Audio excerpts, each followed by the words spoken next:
Here we're given xy positive with condition x squared minus y squared equal to 2xy. We try to find the ratio. All right, so why don't you think about it, try to find a strategy to solve it, and then when you're ready, come back to the video and let's look at the solution.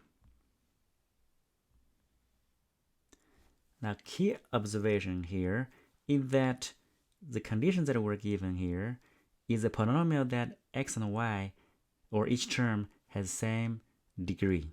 Like for example, in this case, degree 2 for x squared, degree 2, and for xy is degree 2. And for the expression that we want to find, it also the same degree for each term is degree 1, degree 1. All right? So when you have this kind of algebra problem, the typical approach, you would try to solve x for y or solve y for x and then plug in, right? So that would be a general approach. But the algebra would be easier in the case of homogeneous terms, right? So each term has same degree. Then the trick here is to use this substitution, x equal ky with some constant k, or of course sometimes you can say y equal tx, right, in some constant t. All right, so here of course, because we're given x, y are positive, you plug into the original condition here is x squared minus y squared equal to xy. If you plug in, you're going to become here, since y squared is greater than 0, so you can cancel this. In other words, you can cancel here, cancel here, cancel here. What you get is, of course, this is going to be 1, right? This is going to be 1. So what you have is k squared minus 1 equal 2k, or k squared, yeah, minus 2k minus 1 equal to 0. This is a quadratic equation, and we can solve k.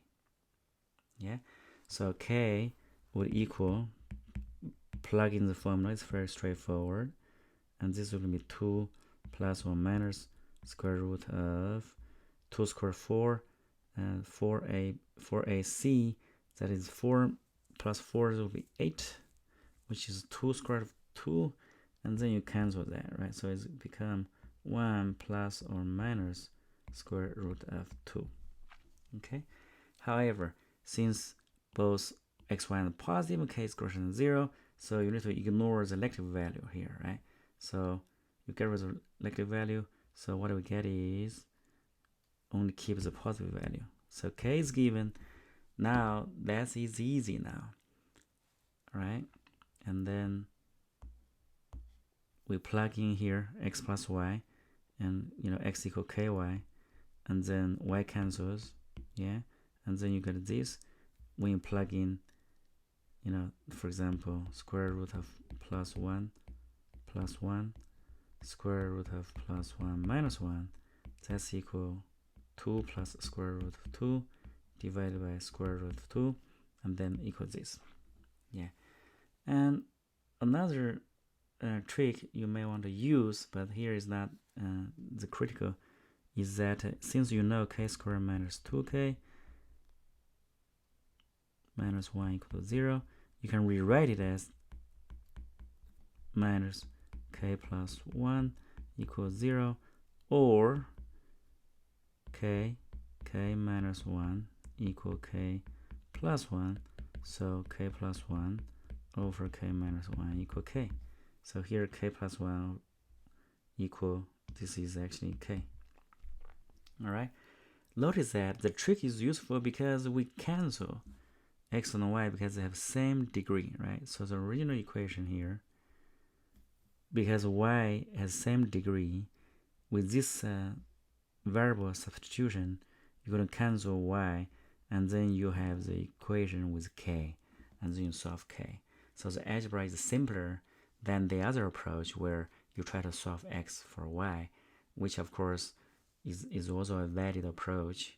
And so which approach did you use in solving this problem?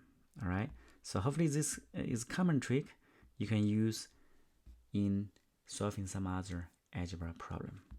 All right, thank you for taking the time here, and please like, share, and subscribe.